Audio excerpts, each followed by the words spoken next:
Here we go. Oh my God! Deep to right field, way up there and way out of here! The Philadelphia Eagles are Super Bowl champions. Eagles fans everywhere, this is for you. The 0-2 pitch, swing and a miss, struck him out. The Philadelphia Phillies are 2008 World Champions of Baseball.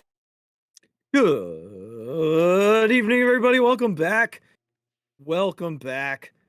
Welcome back to another episode of the Phixated podcast. I am your host, Mike Azzy, and I'm joined by a guy who's going to be very proud of my wife when I tell him this story. Oh. Regzy. I can't wait. Hi, bud. Hey. I'm very excited How you now. doing? Let's jump it. Let's get right into it.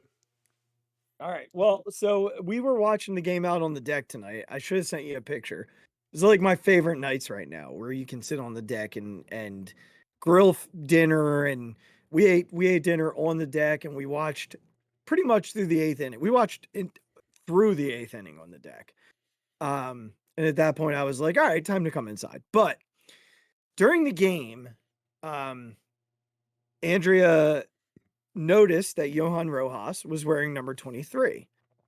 And she said, he wasn't 23 last year. And I was like, you're right. I'm super impressed. And she was like, what number was he? I said he was 18 last year and the year before.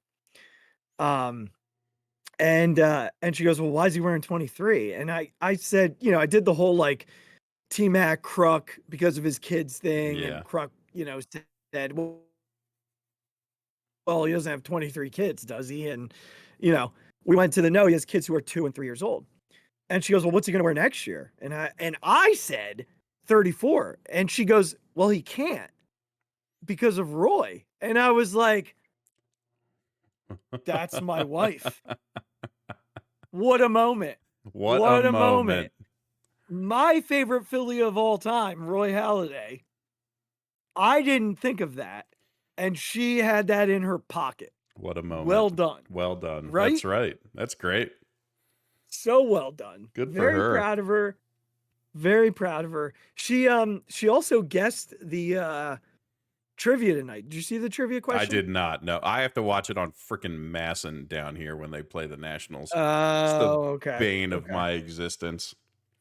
Those guys are terrible. I hate them. You should I mute- hate them so much. You should mute him and try and sync up Fransky and LA. I do mute them, and then my wife gets mad at me that I don't have the volume on the television. And I'm like, I begrudgingly put it on when I don't want to. Well, I want to ask you the question because I think it was a fun one. It's not totally out there. You'll have a guess. So they retired like those 3 numbers tonight, like Ed Delhante and Yes. those guys. And they didn't have numbers because back then those players didn't have numbers, so they just retired like P on them. And so I guess Delhante hit, or no, it was one of the other guys who hit like 400 that season that they were like retiring him for.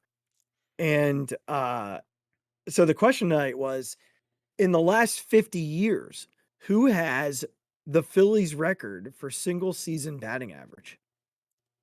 And we both guessed. Andrea had a pretty good guess. She put a pretty good guess out there. And I thought my guess, I locked in immediately. Yeah. So I'm not going to tell you who mine was because both of us were wrong. So I'm not going to give you either of our guesses. I'm curious to know who you think. 50 years? Mm-hmm. So that's back to the So back to 70s. 1975. Yep, back 1975. I mean, Here's one clue I will give you because we got the clue.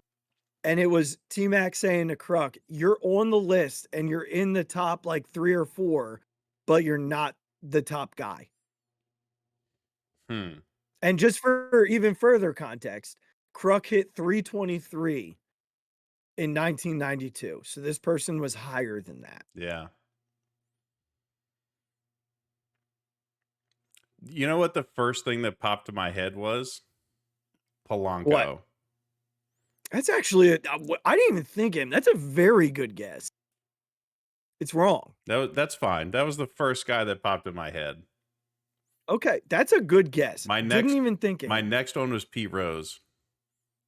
Okay, not correct either. So Andrea's guess, what did she guess? I think her final guess was Jimmy Rollins. Yeah, that's a good one. She mentioned Chase Utley at one point. Both were very fair. I guessed Mike Schmidt. Yeah. I immediately locked in on Mike Schmidt, but none of us were right. It was actually Bobby Abreu. I forget the year, but he hit 335. Yep. The often forgotten Bobby Abreu. Isn't it true? Isn't it true? It's like truer words have never been spoken, Regz. Yeah. It's so often forgotten, Bobby Abreu. All right, we got a lot to get to tonight. We are gonna run through after the draft, the Eagles' defensive depth chart, and could we have done the offensive depth chart? Sure, but there's not that much to talk about on the offensive side of the ball. So yeah, we're gonna also with how we tangent that could lead us to 2 hours instead of trying to keep it a tight 1:15 nowadays. We're getting there. Yeah, we were on a run for a while, and then last week, really got us. No, we're not going to touch the offense right now. I still think they're going to do some things there with receiver, maybe at tight end. Mm-hmm. So for now, we're just going to hit on the defense and we'll jump from there. So this is post draft. Regz, I don't know if you saw some of the WIP this week, but there was some stuff out there about this team being much worse off going into the regular season as constructed than they were last year. And not preseason, but postseason. That this team is not going to be as dominant. And there are a lot of factors that go into that, right? Schedule matters a lot. Yeah. The schedule is a lot more difficult this year.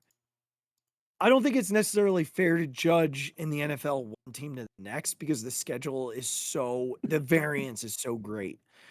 But I'd love to dig into this defense here and get your thoughts and then come to a decision at the end as to whether or not we believe this defense is in a good place as constructed. Yeah. So I mean, we're gonna go position by position. Yeah. Go ahead. Just very quickly, no shit. We don't know if this defense is going to win a Super Bowl. We know the other one did. So yes, of course you could say right now it's worse off. I think I generally agree. I think it's really hard to be that good of a defense all the time. Yeah. And look, they did lose some people that played really well. Darius Slay played really well last year. Mm-hmm. CJ played, I won't say played well, was a good player. Milton Williams, so on and so forth. Those guys were good players for them. So yeah, we're not saying this defense can't still be good. But yeah, of course, when you compare them to the number one defense in the league and the defense that won the Super Bowl, smart observation, Einstein, that they might be a little bit worse off after losing some guys. And here's the thing, I still think they're going to be very good. I think they brought back most of or I should say they brought back their most important players. Yes. So we'll talk through it. We'll see when we get to the end of it. So I'm going to go position by position here. We're going to do it a little bit oddly just because position titles are going to sound weird as we go through. And we're going to pause at one spot because I think there's a bigger conversation to be had. So let's work from the trenches out. All right. And we'll start at defensive tackle. And that is the clearest of the clear. That's Jalen Carter and the best player probably on the roster. Mm-hmm. A guy I think whose only ability to improve is a top 3 player on the defensive side of the ball in all of football. Yeah. And that is judged by defensive player of the year votes. I think he's there at this point. I really do. we're in year 3 and we saw what year 2 Jalen Carter was. So, man, like year 3 is going to be a blast. Listed on the backup for him is Byron Young, a guy that they plucked last year who spent most of the year on IR. Not that I think he's useless, but Jalen Carter is going to play 65-70% of the snaps. Yeah. Period. Yeah. So, not useless for sure, especially if he's healthy. But, I got to mention him. I don't know there's much more to say about Jalen Carter, Regz. When you think about this depth chart, it all hinges around him. I think that's pretty much the conversation. Yeah. I think the only thing you're maybe, again, a leap, like it's not a leap from him. It's incrementally still being one of the best defensive players in football. So it's not like you're going to see some huge, change in stats one way or the other. Probably you're looking at this point, like just consistently be a top 3 to 5 defensive tackle in the NFL. Right. And I think you're probably hoping that he plays maybe just a little bit less. Like we got to keep the tread on these tires a little bit. He played a lot last year, like a lot. Mm-hmm. And he obviously proved that he could do it and came up with some crazy good plays in fourth quarters when they really needed him. So, but I think you're hoping to maybe ease that back a little bit so you can keep him healthy, right? All those things that you want to do with one of your best players. Yeah, and maybe like a healthier Byron Young this year can assist with that. I think, Ty Robinson can help with that as well. So, speaking of, they're listed if you look in our lads, which is what I usually or I typically use as my guide for the depth chart. They have these two guys listed as defensive ends. They're technically tackles, but in the defense that the Eagles play, yes, ends. It's a base 3-4. That's why. So Morajama and Ty Robinson listed as defensive ends. That's just the tackle next to, or opposite of Jalen Carter, with the big man in the middle. So, look, Jama was taking snaps from Milton Williams down the stretch last year. Yeah. Taking down big snaps in the postseason. A lot of people are upset about losing Milton Williams, and I've had to remind a lot of people that Morajama was stealing snaps from him and doing it effectively to the point where we didn't even know he wasn't on the field, right? So they're going to look for him to make a bigger impact. And here's the thing, man. When Jalen Carter's eating up double teams all the time, the guy standing next to him or the guys standing next to him, all they need to be are high effort guys who can win one-on-ones.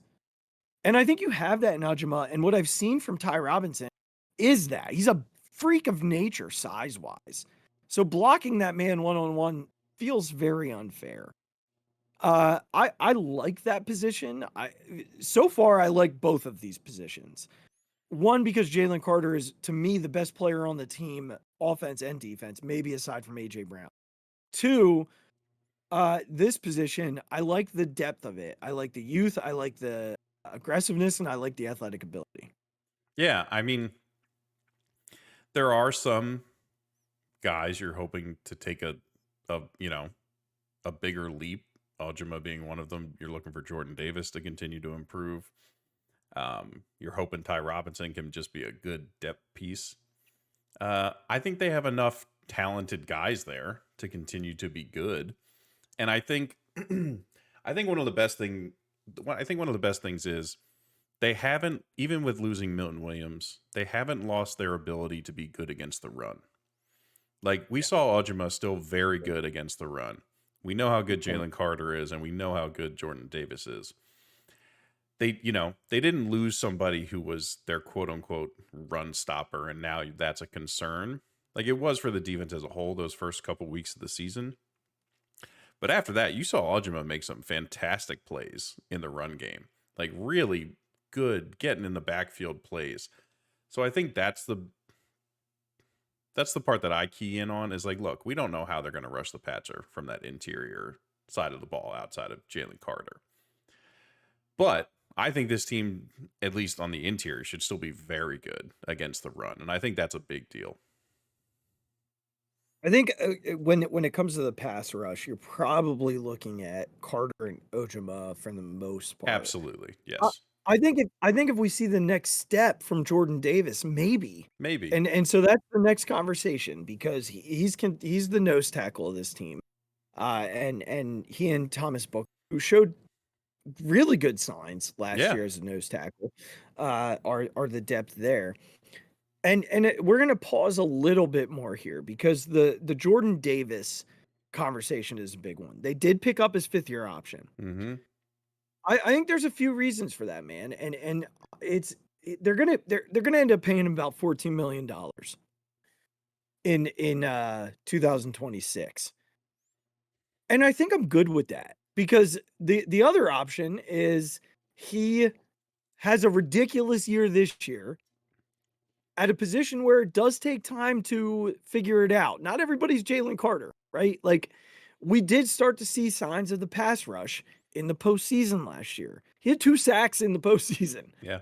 and one of them was enormous. One of them was a really big sack in that Washington game. Yep.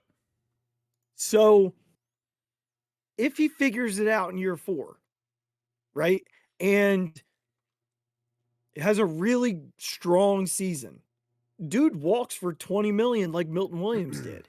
Yeah. If he has a really great year, you get him for another year at 14 million, which is a total steal. And at the very worst, his floor is one of the more dominant run stoppers in football.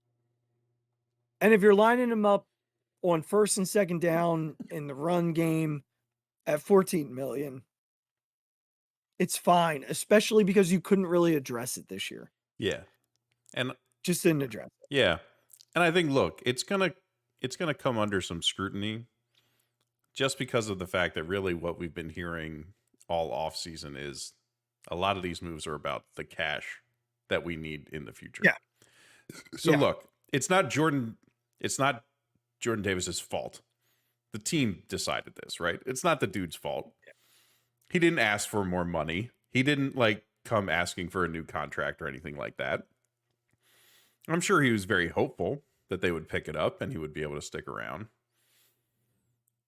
But the other side of that is that it's going to be scrutinized given the reasons for a lot of the offseason moves that we've been told directly from Howie and the team. And that just is what it is. It comes with the territory. Does that mean he has to have 11 sacks this year? I personally don't think so. And I would hope that's not the overall expectation from the fan base. And I think what you said about defensive tackles is very true. This is something that Sheil Kapadia would talk about all the time, even about Jalen Carter. Don't be upset if this guy isn't ruining the league in 2 years. He's like, there's only been 3 or 4 guys in the history of the league that have done that, in their first 3 seasons at that particular position. It takes some guys a little longer. Look, I think both of us, I don't think either of us think that Jordan Davis is ever going to be a double-digit sack guy. But could he be in the 7 or the 8? I don't see why not, while still being a dominant run stuffer. We would take 6 or 7 in the middle of in the middle. We would absolutely take that. So I think I don't mind it. I think it's worth it to keep a guy that talented and a guy who is really their only type of that guy on the team right now. And every team seems to have at least one of those. Just that massive human being is going to eat up 2 or 3 people in the run game. And I think what we did see is that his conditioning has been coming along. Mm-hmm. And hopefully that continues. He can play a few more snaps, especially maybe with Carter being at that 70% instead of the 90% that he was last year. And we see what happens. I think that's right. You texted me the other day. You were like, "What do you think?" And I said, I'm fine. I'm surprised. Yeah. I didn't see it coming. I thought they were going to let him go. but I'm fine with it for all the reasons that we discussed. And now it's just about let's see how he develops this year. And like I said, the floor is the floor. The floor is what we've gotten. Right. It's what we've gotten. Yes. And what we've gotten is fine at 14 million. It's not great, but it's not terrible. And if that's what we get, we've been able to survive with it. He has flashes, he makes plays, but if he can just boost his sacks to 4 or 5 more in the regular season, then next to Jalen Carter, that's terrifying. Yeah.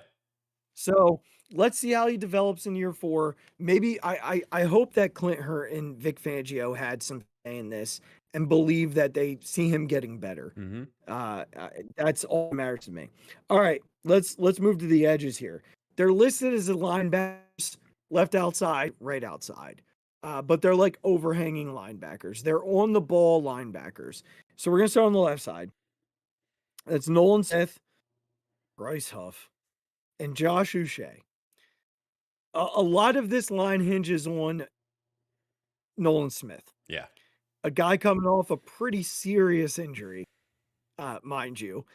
And I don't know what they're going to do with Bryce Huff. I know that the Jordan Davis contract does allow them to sell him off, I should say.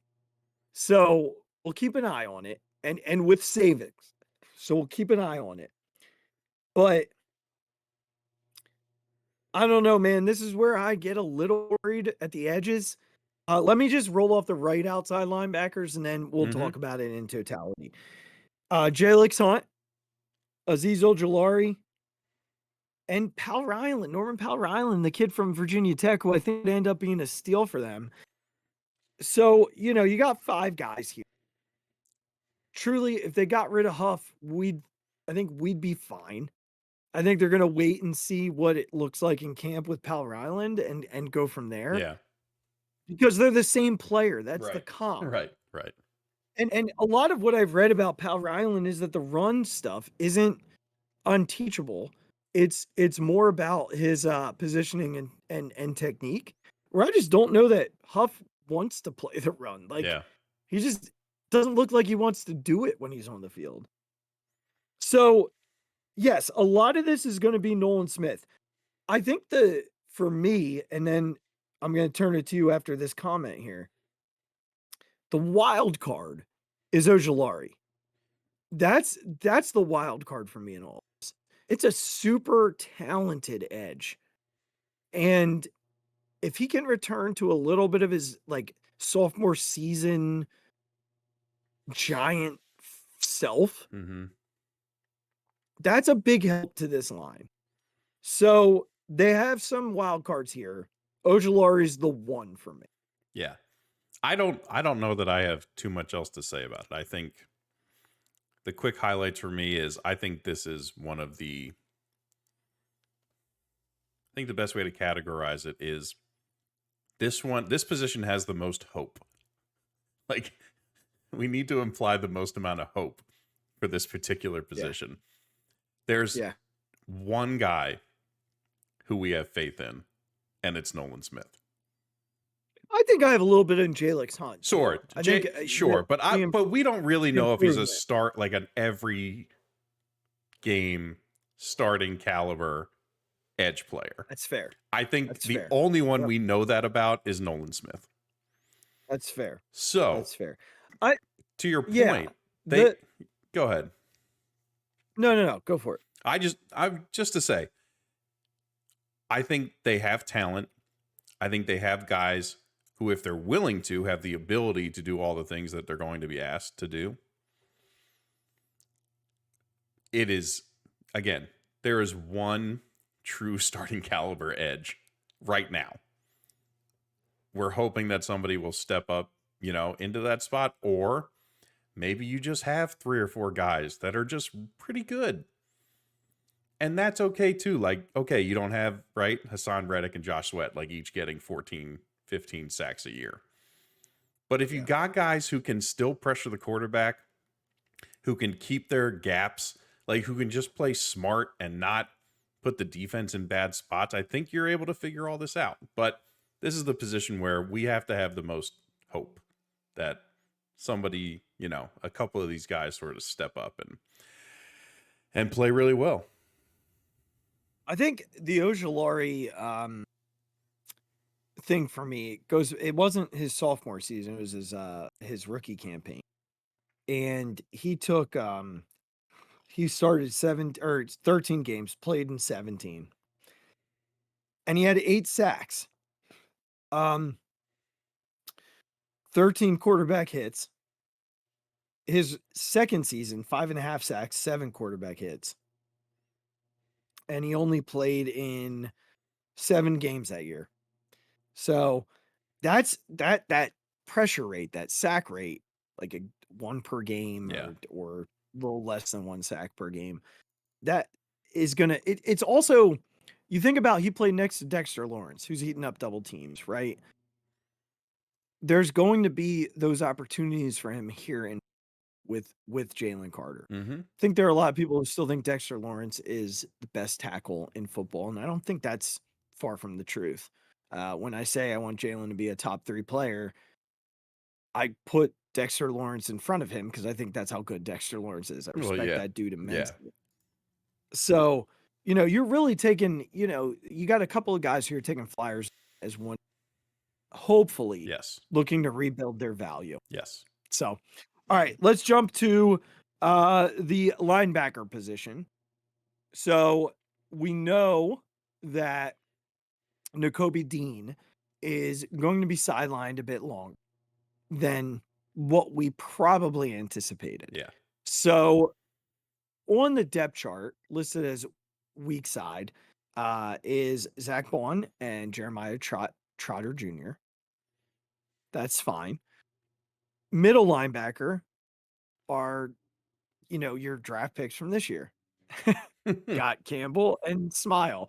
So I like both of them as rookies. I'm fine with both of them. I think, hopefully Campbell can get on the field. Jahad Campbell can get on the field like immediately. Yeah. And play for a length of time and give Smile a chance to adjust to the league, adjust to Vic Fangio a little bit. They've got 3 young linebackers, right? So, Zach Bond's going to be big in this development too. Mm-hmm. The linebacker position, just like the defensive line, has a stud. So you've got Jalen Carter, then you've got Zach Bond. I don't expect Zach Bond to be like the same guy that he was last year. I think that's a big ask. But if he's close to that, 70% of that, we're still in really good shape. Yeah. It's still better than most of the linebacking situations we've seen in recent memory. Yes. So I feel good about the position. And when Nakobe comes back, then they'll work him in. And it'll be fun to be able to play with those guys and their ability at that second level. Yeah. I'm really excited to see Campbell. Like, just everyone talks about his athleticism and how he just gets to everything. And I've been hearing more and more people be more high on his sort of coverage ability and his ability to read things. Like, look, he's going to have to learn things as every rookie does.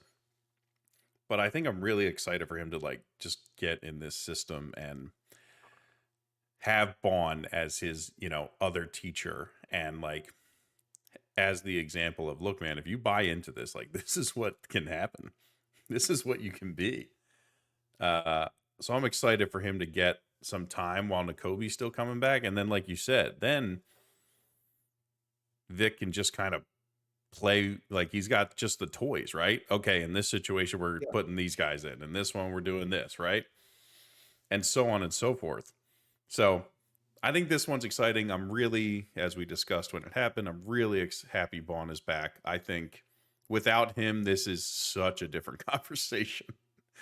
So I'm glad to have him back. With you entirely. I like this. I like this room, and I like it being led by him. So, something to keep an eye on. Yep. They're like 18 weeks from opening night. By the way, that's crazy. That is crazy. Okay. the cornerback room. So we know Quinyon Mitchell will be at one side, and we know Eli Ricks probably going to be his backup, and tweeting about the president's daughter from the White House was a choice. The nickel position, we got Coop and then Mac, who was drafted this past weekend. Fine with me. Then you go to the other side. And as of now, it's Keely Ringo and Adoree Jackson. I don't know, man. I don't know. Unless there's something about Keely Ringo that we don't all know or understand, I'm a little worried about that side of the field. Yeah. He's young. He's actually younger than Quinyon, which is like a joke on PHLY. Yeah. But I don't know. I don't know if I still there's part of me that wants a veteran in here. There's a little piece of me that keeps screaming for the veteran. Yeah. They trust Keely. I don't know if I do. Where are you at? I mean, I think this is one of the places that I'm most scared of the letdown because of how good Slay played last year and how important it was to have confidence in those guys on the outside to do what they're supposed to do or make up, for something that went wrong. This one worries me the most because, look, do I think Quinyon's still going to be really good? Yes. Do I think the league now has a year full of tape on him? And do I still think he's a second-year player? Like, yes. I don't think we can expect Quinyon to be perfect. Like, look, could he be? I would love it.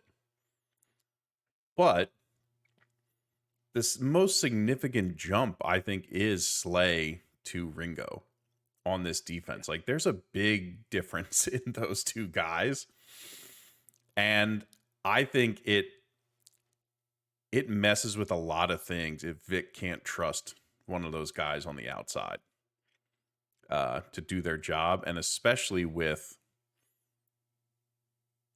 how the safety position is that I'm sure we'll talk about in a second. So this one worries me a little bit.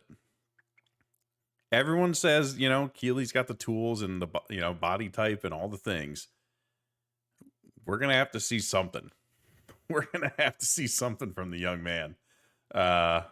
So, we'll see how it goes. We'll see how it goes.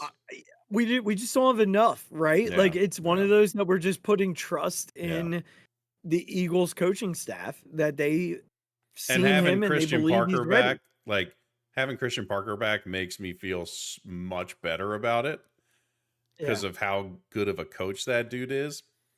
But it's just and also consider, because we're about to get into it, what they did at safety. Yeah.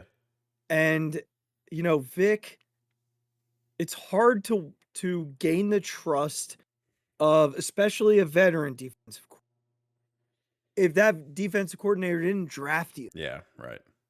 And we're seeing it with Sidney Brown. Yeah. So that's the part that's making me hang on to Keely. That this veteran defensive staff trusts him. And we're all sitting here like, but why? Yeah. Yeah. So we'll see. We'll keep an eye on it. I don't know that they're gonna sit there right now and that they're gonna be stagnant there. It's a position I can see them adding to. Mm-hmm. I think edge, corner, and safety are all positions on the defensive side of the ball that they can still add to here before the season starts. We know how he feels. The offseason isn't over until you kick the ball. Yeah. So let's jump to safety here and then we'll wrap the conversation.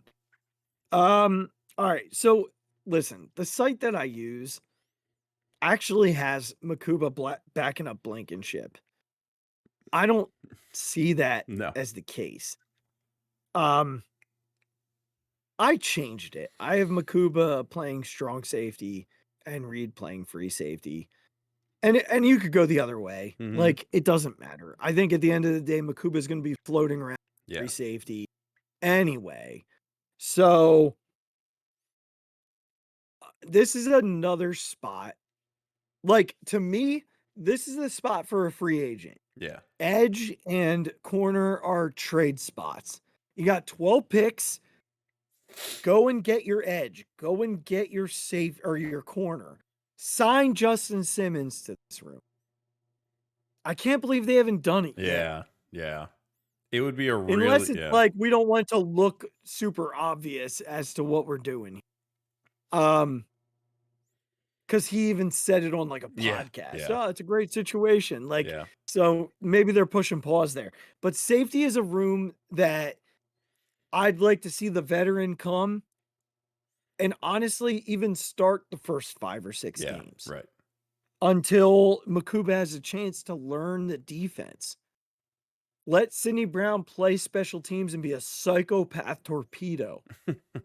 But otherwise, I don't know how I feel about this mission. Yeah. This room. I don't have anything else to add there. I think I'm feeling all the same things you are. No, no notes there. I'm with you with the veteran stuff and everything. Okay. Well, then how do you feel about the defense overall? If I scale 1 to 10, we're sort of going through it right now. 1 being I hate it. 10 being I feel really good. I feel like they're going to be as dominant last year. Where do you put yourself? I'm at a solid 7 right now. Before we've seen like some of these guys play anything else, I just think the baseline of Jalen Carter, Nolan Smith, Quinyon Mitchell, Cooper DeJean, Zach Bond puts you at a 7. Yeah. With how good those guys are. So that's where I'm at right now. I'm very happy. I'm happy with like the talent that they have, especially at like the top end. I'm happy with the continuity that they still will have. We need some dudes to step up, and we still don't know, like you said, maybe they sign somebody, maybe, trade for somebody, whatever it might be. But I think as an absolute as low as it could go right now would be a 7 for me. Okay. I'm at an 8.5. I love that they have elite guys at every spot right now. Maybe not safety. I like the safety room enough, and I think in this defense, what Vic does up front allows safeties to be more effective than they would be in other defenses. Yeah. But they're elite at linebacker with Bourne. They're elite on the line with Jalen and maybe Nolan.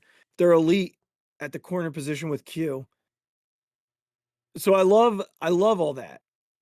And Coop. Don't forget about Coop. I didn't even mention him. We didn't really even talk about corner situation. I have an 8.5 because I believe having those guys back and other guys returning. Let's not forget Jordan Davis returning, Ajima returning, Reed returning. There's a lot of returning pieces to this defense that will help to bring these other guys on. Yeah. And the Vic Fangio's defenses, believe it or not, are often better in year 2 than they were in year 1. So, and that's a statistical fact. That's not an Azzy thing. That's just facts. So that's why I'm at an 8.5. Some of I think what people forget is, oh, well, we lost Milton. Oh, like, I get it. You lost Williams and Sweat. You didn't lose the guy who made Williams and Sweat good. Like, Vic Fangio's scheme is what made them effective. So I'm glad we're on the same page there. I think we're really close there. All right, Regz, let's jump to the baseball team. So I know, look, I'm going to have to ask you to pocket your May 1st recency bias because we're recording on May 1st, and I do the same because I was mad at Topper tonight. We're going to end this conversation on tonight's game, but I want to do a report card for April. We're going to do one for We're going to do one for every month. So I want you to focus on the month of April in this conversation. And then we'll talk about May 1st when we wrap up. All right. Can you do that for me? Yes, I can. Okay. I appreciate you.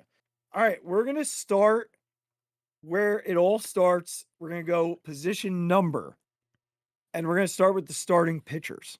Okay. And then we're going to go to the position players. And then we're going to move to the bullpen. Now, to those of you listening, please know that we are not grading certain guys. If they have not seen the field for like more than 50 at bats, we're not going to grade them. Yeah. So Cal Stevenson gets no grade. Rafi Marchand gets no grade. Brandon Marsh gets no grade. It would be Wilson an F gets if you no were grade. wondering. Correct. Most of these guys would. Cody Clemens gets no grade. I hope you're doing well in Minnesota. Miss you.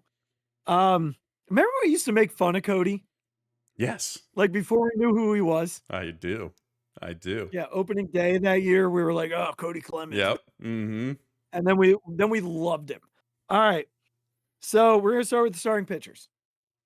I'm gonna have you go first every time if you're comfortable. Comfortable with that? Sure. Or you want me to go first? Nope, that's fine. Okay. All right, let's start with the ace himself, Zach Wheeler. What do you got him? He gets an A. One weird game.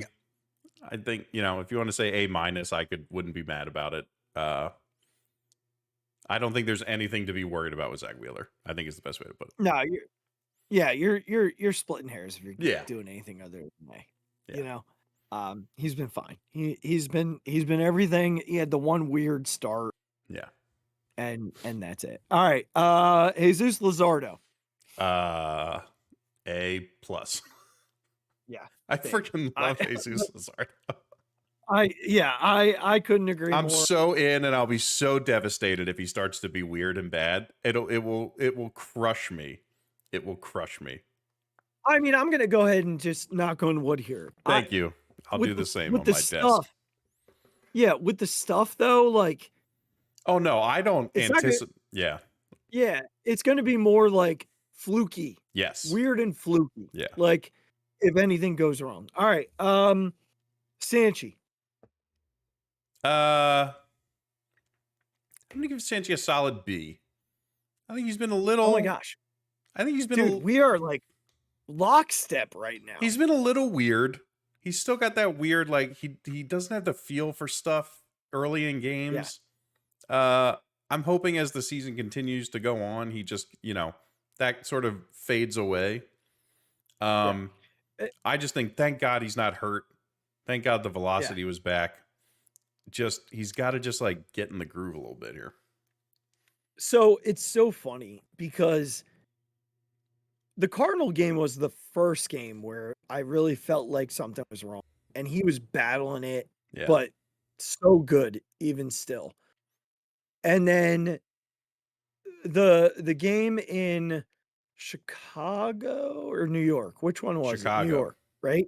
No, New York. You're right. You're right. Yep. That one, he was clearly just not right, just sore or whatever. And yesterday you texted me, he doesn't have a feel. And I said, yeah, I do believe that some of that is a little rusty. He missed the start, it wasn't like the typical, he doesn't have a feel tonight. He was like yanking everything. Yeah, it was, yeah. Mm-hmm. It was weird. It was so weird. So I also gave him a B. But it's a B that leans toward like a B+, A- because he hasn't had his stuff and he's still been so freaking good. Yeah, he's still been good. They have 3 aces on this team, Regz. Like, and they're about to get another possible ace back. We'll talk about that. All right, Knowles. I guess this last start was technically still in April, so C-. Very much, I give him a B-. Very much helped by this start in Chicago. Like if it was,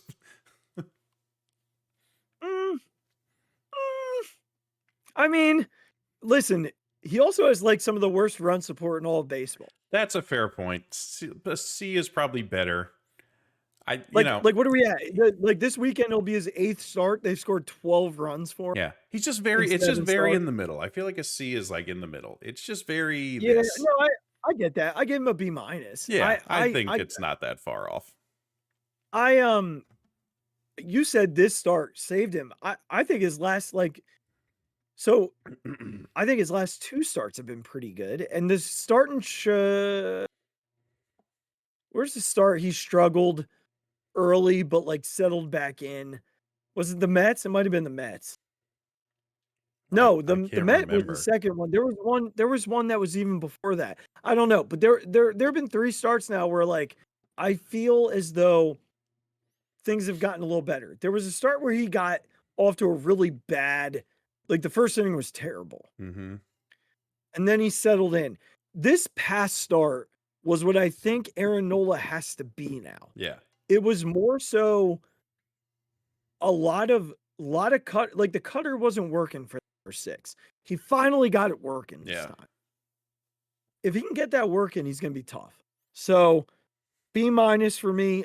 He stuck it out. He battled. Fine. All right. Taijuan Walker. I'm going to give take tonight out. Yeah. I'm still going to give Taijuan a B. I think for who we want, for who we know Taijuan Walker is, I think he's been perfectly acceptable. Right there with you. I think Ty's been totally fine. And I know we're going to talk about tonight. I think Ty's been totally fine. You know, he's been battling. He's been effective. Yeah. Like this is nothing like last year. That is exactly what I was thinking. Nothing like last year. Yeah. Nothing like last year. So yeah, I gave Ty a solid B. You know, he's had 1 blow up start. Outside of that, he's been fantastic. All right, let's move to the position guys, then we'll end with the bullpen. We'll start with 2. JT Real Muto. C minus, just because his defense is still fine. Yep. I got him at a C with the defense being fine. I still back there blocking balls. He has games where he gets like 2 or 3 hits, and you're like, oh, there's JT. And then 5 more go by, and then he's non-existent. He's just non-existent. Or he's hitting the ball 100 miles an hour right at. Yeah.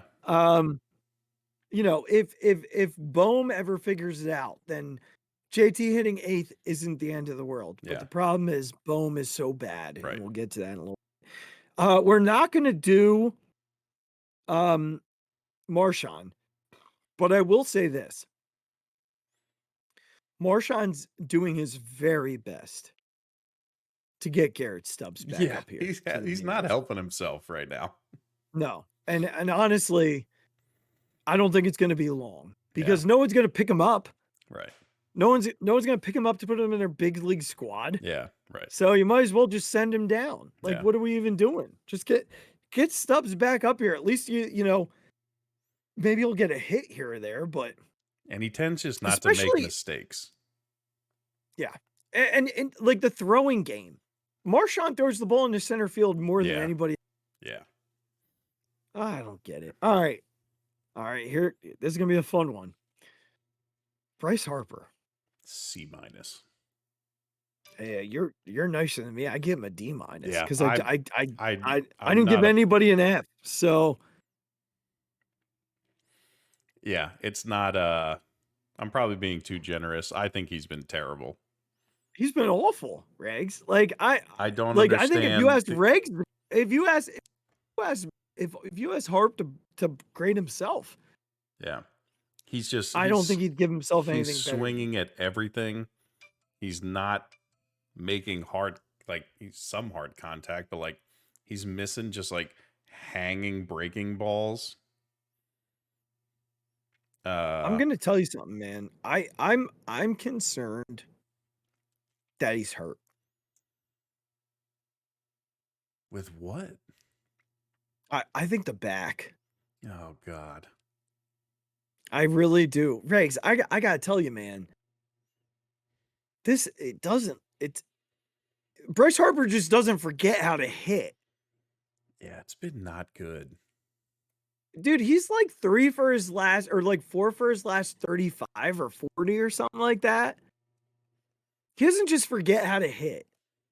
Like, so I said to Andrea tonight, it's very jarring to see Bryce Harper below 230. Yeah. This is not, oh, he's just going through it. This is worse. And I'm really concerned that he's hurt Yeah. right now. I'm gonna hope. I I'm don't gonna know what hope, else like, it would be. I'm gonna hope the reality of having 4 children maybe hit him a little hard, because he seemed to have like cratered after that gender reveal. He's been like all downhill since that. Yeah, but happened. has the kid been born? No, but that's what I mean. I think the reality of it, like he's the Oh, okay. impending of it. Okay. You know, maybe I'm hoping maybe that's it. But like, God, this is not Bryce Harper, and it's been a while now. Like, it's like you said, this has not just been, oh, it's been a few days. It's like, dude, Yeah, it's come been on. bad. Yeah, it's been bad, and I'm worried about it. Yeah. I'll be honest. Like, I gave the guy a D. Yeah, I didn't even think about the injury, and now that's all I'm going to think about for a while now. I do believe he might be hurt. Oh, I do. God. All right, let's jump to second base. Bryson. I give Bryson a C+. He's been much better lately hitting. I don't know if anybody is watching this, but if they are and you see my, But he was really Holy bad. He was crap. really bad to start the year. yeah, but I guess if we're he's just totally considering stabilized April, the lineup. that's true. All right, I'm being a little harsh. This is my one of being a little harsh. I got, you know, Yeah, I'm allowed. yeah, I'm allowed one. you're allowed. You're allowed. I might have one coming. I gave Bryson an A. I wouldn't have gone that high. I mean, would have said B. He's playing Gold Glove second base, and he's hitting Yes. 295. Like, Yeah, the guy has totally stabilized the leadoff. I'm weighing the start of the season maybe a little too much. Look, I'm not a perfect person. No, you're not. all right. You're not. It It's all right. shocked me. None of us are. Listen, it's but all like, right. Yeah, that I was shocked. I didn't expect that. I'm being a little harsh. There's our difference. There's the first one where There's the one. we were way far apart. All right, Bomer. D. What did you say? D? Yeah. Yeah, that's what I gave him too. Again, I gave him a D minus. It's been bad, man. Yeah. It's just. I mean, I know the guy has, what is it, like, I don't know how many games straight now he's gotten a hit. Yeah. You're 6'5", 225. Hit a goddamn home run. That's what I was about to say. I'm not sure how you can be that big and not be able to hit the ball, like hit a baseball out of the ballpark. Regz, do you know the last time he homered? Oh, God. Did he homer in the playoffs last year? I don't think so. He did not. So, yeah, it would have been like August of last year. I don't know. No, that's further, September 20th. Okay. Yeah. But that's bad. It is bad. Like Regz, we're going back like 45 games at this point. Yeah. And it's bad when it almost like, I think we all feel like it's a fluke when he hits one. That we're not expecting him to like put that much of a charge into the ball. Yeah, yeah. So it's just been bad. And when he can't do the other thing, when he can't just get hits, it's just like, dude, what's the point of you? Yeah. God damn. It's so God, bad. and Alex Bregman's playing so well right now.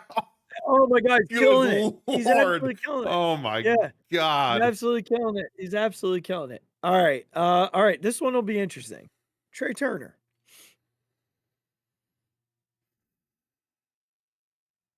C+. Okay. I've been a B minus. Yeah, so I think we're right there. Yeah, so here's the thing about Trey for me. The defense, I think I jinxed him. because if you go back like 2 or 3 shows, I was like, man, Trey is playing Yeah, some really he's good making all the defense. routine outs. You said you're like he's Yeah, making all well, the. yeah, he's making plays that I wouldn't even expect him. Yeah, right. And then he went into this like thing where he didn't make any play. The bat is really coming to life right Yeah, and you've said it a million times on the show. I don't need Trey Turner to hit a home run. no. I need Trey Turner to hit singles. I'd like him And to Trey Turner barrel a few things up. He seems to just be like doofing Absolutely. everything out there. Like, okay, I'm nitpicking a Which little is- bit, which is fine. Yeah. Which is fine. but the this, as guy- opposed to the shitty pop-ups all over the field, I'd much rather this guy. Riggs, the guy went from 217 last week to like 280. Yeah, this no, week. I'm not. I'm not going to complain about it. I am totally fine with Bryson Stott in 295 and Yeah. Trey Turner in second Yeah. in 280. It's more the third guy look- who's shit in the bed, not being able to do anything about it. Correct. The thing about Trey that will always be in question is the position he plays. Yeah. So it's going to always be under the microscope. We'll continue. Somebody Um, said it well. It might have been the High Hopes guys. They were like, he just doesn't have shortstop instincts. And I think you see that when you think about guys like Lindor, or like, I know we're comparing him to really good players, but like he's getting paid $300 million. but he's Like, getting paid. yeah. Yes, exactly. So it's like when you see Exactly. guys like Jimmy or Lindor or, Bobby Witt, even guys like that, you're just like, there's something that it takes to be there, man. You got to be so focused all the time because you're at such an important place. So yeah, that number, those ratings are greatly helped by the past several weeks where he's decided to actually at least be a hitter. Here's one thing that I do want to say in his defense, on his behalf. When you look at the rest of that free agent shortstop class, and I there were 3, but I can only think of 2, right? Dansby Swanson's hitting like 150 in Chicago. Yeah. And Xander Bogaerts might be even worse than that. I don't remember the 4th. There's one more that I'm missing. There were 4 in that class. It wasn't Traby the 4th. I said Bogaerts and Swanson. Those are the only 2 I said. Bogart, Swanson, Trey. There's one more. There is one more. There were. Yeah. Well, you looked that up. I'm going to say look next. it up. Yeah. I'll give my grade first. And just as a reminder, that was 2020 that Trey came to Philly. So it was the free agency class of 22. Carlos Correa. Yeah, I don't know what he's doing actually in Minnesota. He's all right. Yeah, it's nothing. I don't think it's anything crazy. He's probably Trey-esque at the very best. So they needed a shortstop because as much as I love Bryson Stott, he's not a shortstop. Yeah. He's just not. So, anyway. All right. Max Kepler's next. What do you got, Max?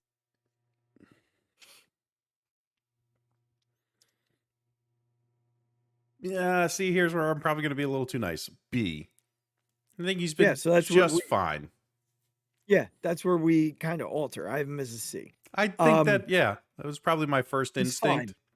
But kind of like Nola. He's fine. He's just kind of been fine. He's fine. He can't hit lefties worth shit. No, he cannot. And that's a problem. Yes. So they're going to have to make a decision there. Okay. Johan Rojas. F. I don't even care that he had some hits in the past few days. I don't care. Yeah, I have him as a D. Utterly pointless. He's been utterly pointless for this baseball team. I'm gonna argue a little bit there, man. He has more RBIs than Alec Boehm, JT Realmuto, and maybe Max Kepler. But so not utterly pointless. But definitely a struggle defensively. I consider those flukes. But it's happening. I know. So based on the fact that it's happening, he can't, he's not useless, right? Like, what did you give him, a D? I gave him a D. Actually, I have a D plus. I wrote D plus / C minus All on right. mine. I can get with your here's D something plus. else. Here's something else to consider here. Even with his gaffes, like even with the shitty plays he makes sometimes, by accident, he's still better than Brandon Marsh defensively. Yes. And right now, offensively, Johan's been a better player. So it's going to be hard to take him out of the lineup when Marsh gets back. Not that I agree with it, but he's hitting. Yeah. And he's going to make a gaff once in a while. But I have a hard time saying that Marsh will play over him. That's true. Marsh was utterly terrible. So yeah, it wasn't a high bar to clear, but he has cleared it. He's clearing it right now. Yes. Like, and if he cleans up the dumbass shit, then it's just, look, I think the biggest thing for me is that when I watch him and when these plays happen, to me, there is this tremendous sense of unearned cockiness. Yeah. And I don't know why. Right. Where does that come from? It's like, there's some of these, I get it. Like, there's some, like, center field is not an easy position. Some of these plays have been hard. Right. But it's your job to be elite out there. And eliteness takes maximum effort. This is big job, and focus all the time. And some of these are just like, I just want to look cool because I'm going to casually go get this. And then it's, oh shit, this ball's over my head. Like, it's what I tell my 10-year-old. Like, you have to focus all the time, man. If you want to be good at something, you have to be focused all the time. You can't be lackadaisical or or think that a play is going to be too easy.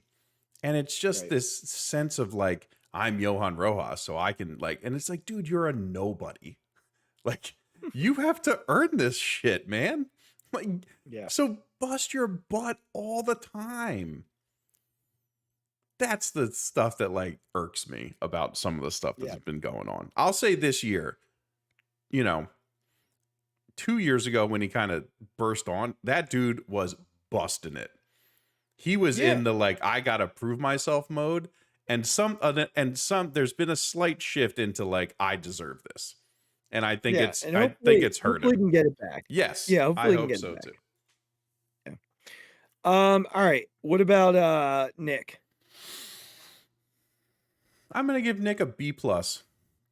Yeah, I've been very pleasant. I've been very fine with Nick Castellanos. Yeah, we've talked about it on the show. That still has, yeah. You say he's really figured out the way that he wants to approach his at bats, and it's been effective. So, got him at a B. Edmundo, the only bench player. I mean, for his April, I'm gonna give him an A. He was wonderful.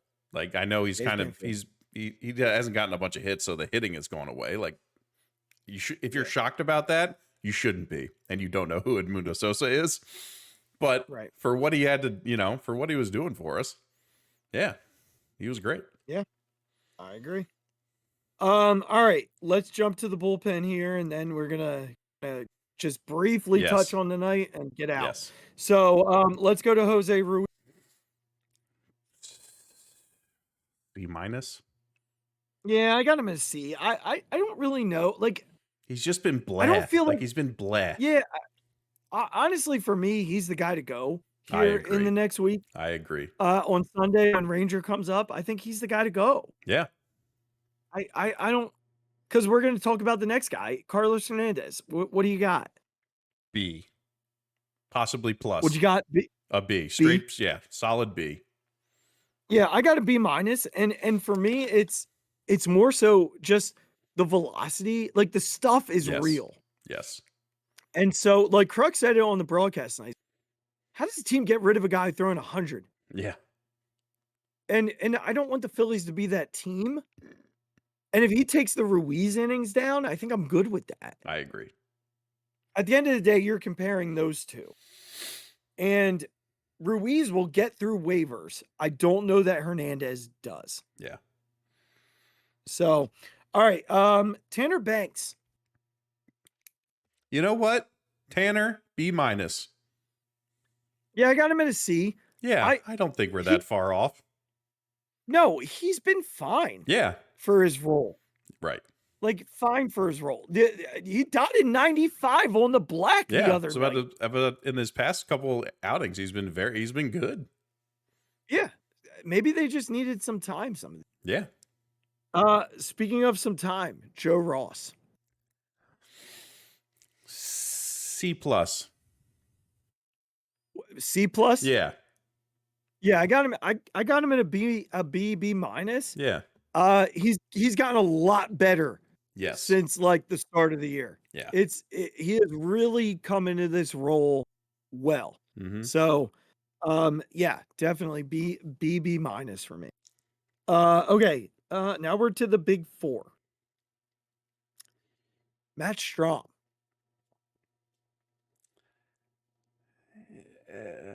B minus. Yep, exact same grade from me. Not last year, and nor did I expect him to be where he was last year. Second best lefty in the bullpen, that's fine. They are, if this is going to continue, going to need to have pushed down a little bit, and not from a lefty, from a role perspective. Yeah. So yeah, it's still more than okay, but has had a couple of outings where you're like, ooh, yes, what's going on? Yes. Felt like last year, every time he came into the game, it was done. Yeah. Trying to decide where I want to go next. Ryan Kerkering.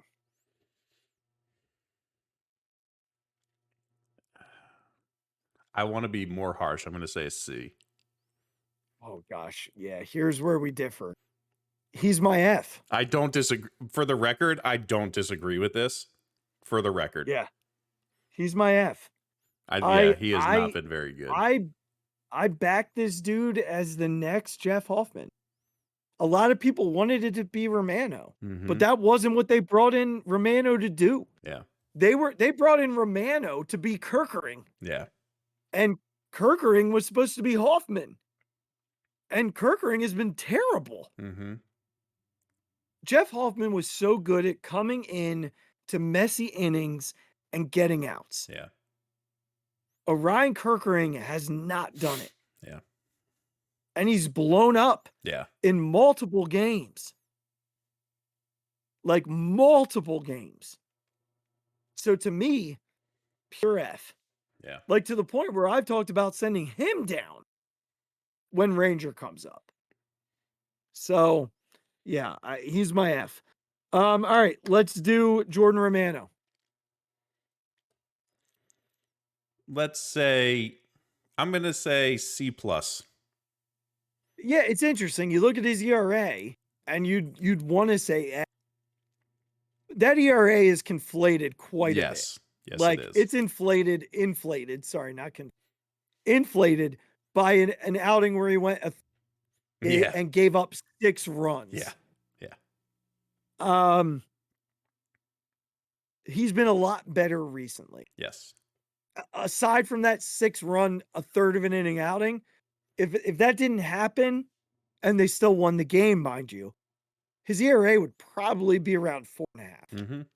I got to go back and look at that. I'd love to see what his ERA. But I'm gonna let you talk about the next guy. Grade Jose Alvarado. A+. He's been awesome. Has he been in right? Have sometimes people have gotten to him? Yes. But he continues to just bear down and perform. Again, he's not going to be perfect. He's going to have some games where he cannot find the strike zone, or guys are just seeing him really well for whatever reason. But I think he's been their best reliever by a long shot, and I love him. and I will not give I him love him. anything else than an A+. I love him. Might be my favorite thing that someone has said ever on a podcast. I love him. I do too. I do too. I gave him an A+. He's my only A+ Yeah. on the roster. Yeah. Especially after what he dealt with last year, right? Just a guy who has battled his butt off to be the guy that he is, right? So really, really happy for him. Really, really happy for him. Mm-hmm. All right. All right, buddy. So let's talk about tonight. I want to get your thoughts first. Talk to me about tonight, May 1st. They lose their first game of May. Probably a game they should win. What angered you tonight? I think it's what we talked about when we were previewing the season. And I compared it to the Boston Celtics before they won a championship last year. They took no nights off. And you even texted this to me. He's like, they're all playing like they want to just get to the weekend. And I find that unacceptable. Mm-hmm. I find it unacceptable. Because there's maybe, I'd have to rethink. There's 2 guys on this team who have won a championship. Schwarber and Turner. Yeah, I think that's it. I'd have to think, if I'm missing one, I'm missing one. No, I think that's it. But you're not, why just be like, oh, it's the Nationals. We'll just not play hard. Or lose a game going into a really tough series against the Diamondbacks. Why want to take that kind of lackadaisical attitude and momentum into this next series? Why not be like, hey, how about we just score 12 and then we can just relax? Why not have that attitude instead of the attitude of, oh, this no-name pitcher is going to go out and make us look like a bunch of little leaguers for 6 innings? Because we're just going to swing at everything and look like we've never seen a curveball before in our entire life. Like, just give me a break. Again, I know you've been a pretty good team, but like, what have you earned? Why can't we show that, like, we're going to be the team that just comes out, and even on these days where it might be right for us to just kind of take our foot off the gas, we're not going to do it. They just continue to show an attitude of it's okay. This kind of stuff's okay. This kind of attitude's okay. This kind of performance is okay against this kind of terrible team. Why do you think you're going to, all of a sudden, oh, we just lost to the Nationals and didn't decide to play hard, and now let's go face the Diamondbacks, who literally are carrying around our nuts from 2 years ago in their back pocket. Yeah, let's just go into this next series really not caring about what just happened in that game. That just stuff bothers me so much. It bothers me so much. Yeah, so I'm going to get into my thoughts. First, I do want to correct myself. I said that without that Jordan Romano appearance, his ERA would be at 4.5. For context, his ERA is currently at 12. Without that appearance, his ERA would be at 7.5. Still not great, yeah, but it shows you what one bad appearance he's been can much do to better lately. I think, yeah. I would love to. I'll have to look at what it would be in April without that. Yeah. Anyway, all right. So, look, I've said it on the show before, and I think tonight bears repeating. Your manager is going to win you 8 to 10 games. They're going to lose you 8 to 10 games. Tonight was one of Topper's 8. I fully believe this was a Topper loss. And I want to take you to the inning where it happened. Taijuan Walker gives off a leadoff double to CJ Abrams. And James Wood grounds out off of his leg, essentially. I honestly remove Walker there. Like, clearly something like it took a long time to make that decision. It was lined off his leg. And It wasn't bounced off his leg. Like it was a and line drive. I believe some of that decision was Topper allowing Walker to make that decision. Yeah. Ty was pitching really well. He didn't want to come out. And it's up to you as the manager to be like, you gotta come out. And here's the other thing, right? If you're gonna leave him in, you don't bring the freaking infield in. It's the 6th inning with 1 out. You're winning 1-0. You're facing the middle of the order. And I know it's the Nationals. I get it. Their 2 most dangerous hitters are already done hitting. I get it. But they get paid too. This is your most vulnerable pitcher. And now he's hurt. Let your infield play back. You're at home. What happened? A ground ball that Bryson Stott fields and throws the runner out for out number 2. What happens next? A ground ball to Bryce Harper playing 10 steps behind the bag for out number 3. And you immediately take the lead back in the 6th, in the bottom half.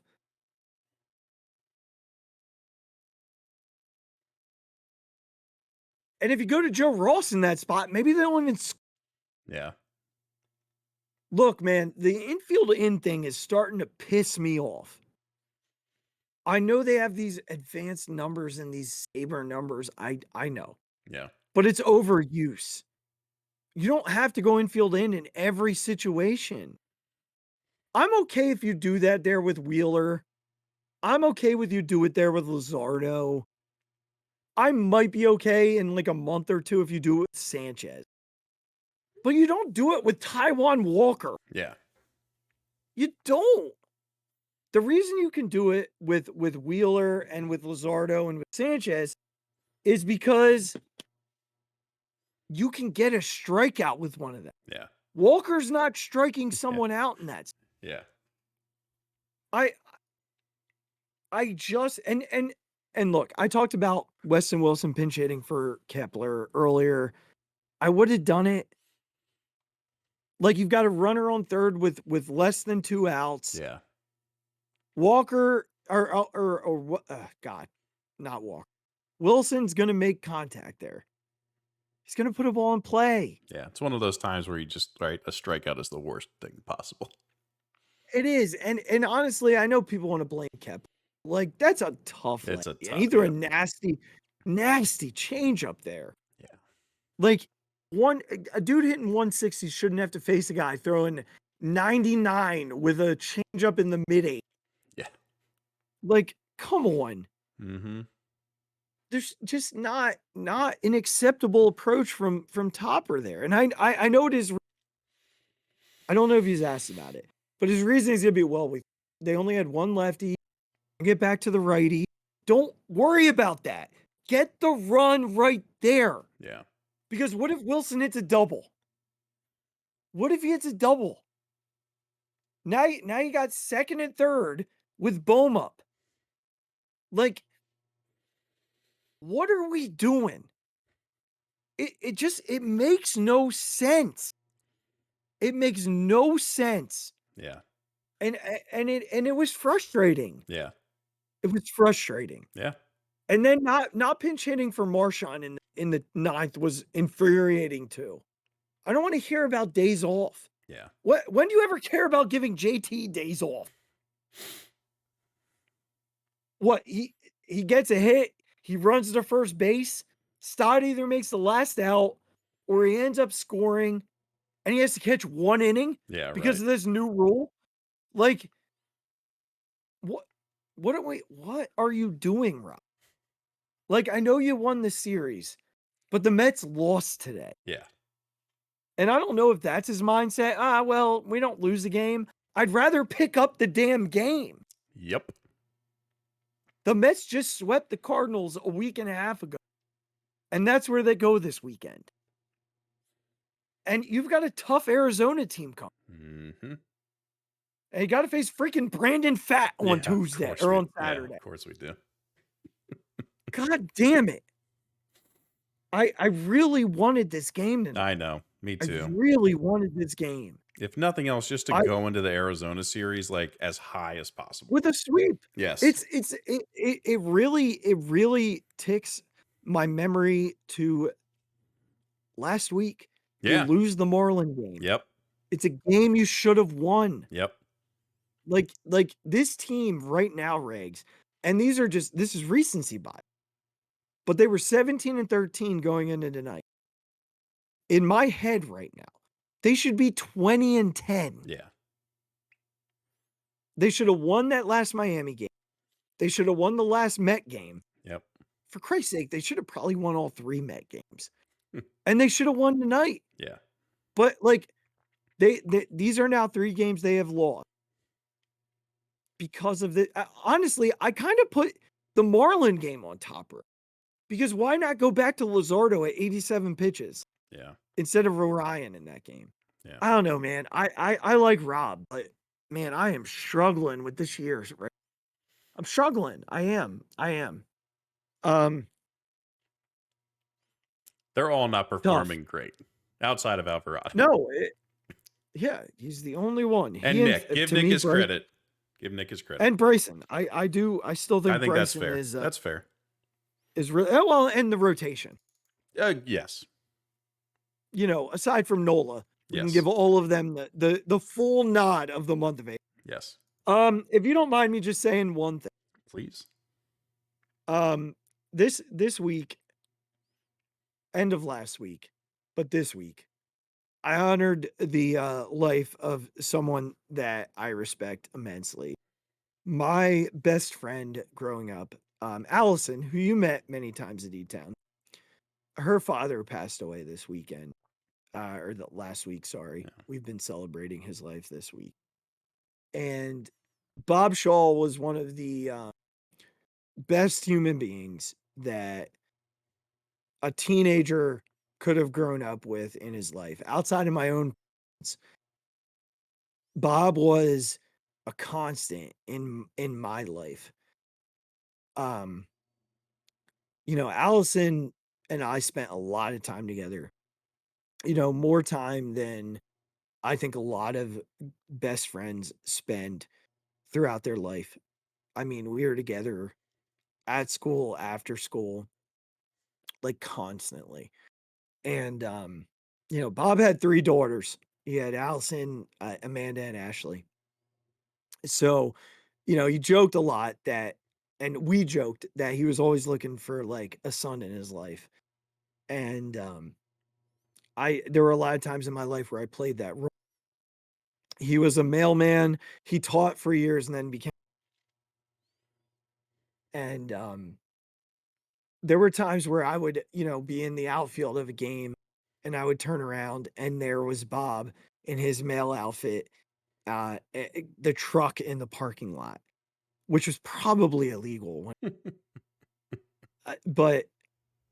And Allison wasn't even at the game, but he would leave his route and come and watch me play. And that was home games. That was away games, 45 minutes away. I don't think I had a more dedicated fan in my life.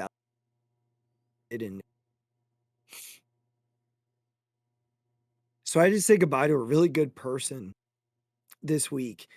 And I mentioned it on this show because I don't think, you know, as much as he was a fan of mine, he was one of the biggest Philadelphia sports fans that you'd find. One of his favorite phrases recently was Trey Turner's not the answer. Something that I think we agree with here.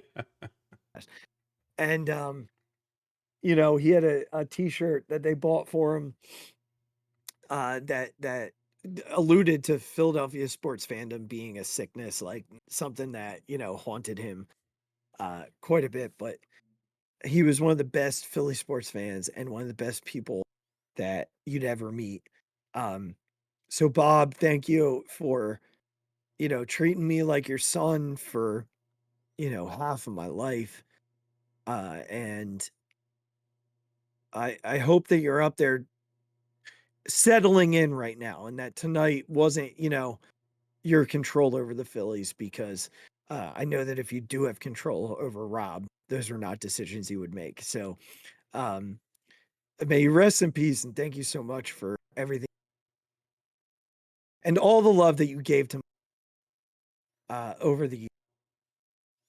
And try and get us a World Series this year. I'd appreciate that. So thanks for letting me speak to him, Regz. He was such an important person in my life. Cheers to you, Bob. That's right. Cheers to you, Bob. All right, everybody. If you haven't already done so, click the subscribe button on the YouTube channel below. Go ahead and find us wherever you get your podcasts. Follow, rate, subscribe. Go over to Twitter at the Mic Drop 5, at Big Regz with the Z, at the Phixated. Head on over to the Facebook page at the Phixated page. On TikTok at the Phixated Pod. I'm going to do 2 videos tomorrow. One on Jordan Davis, one on my thoughts on top in this game specifically. Been killing it over there. We're up to 200. Yeah, we're over 200 followers. Awesome. Fantastic. We get to 300, Regz. I'm going to give a tour of the basement. I love it. And then go ahead over to Instagram, where I just started. The very first post came up last week at the Phixated Podcast over there.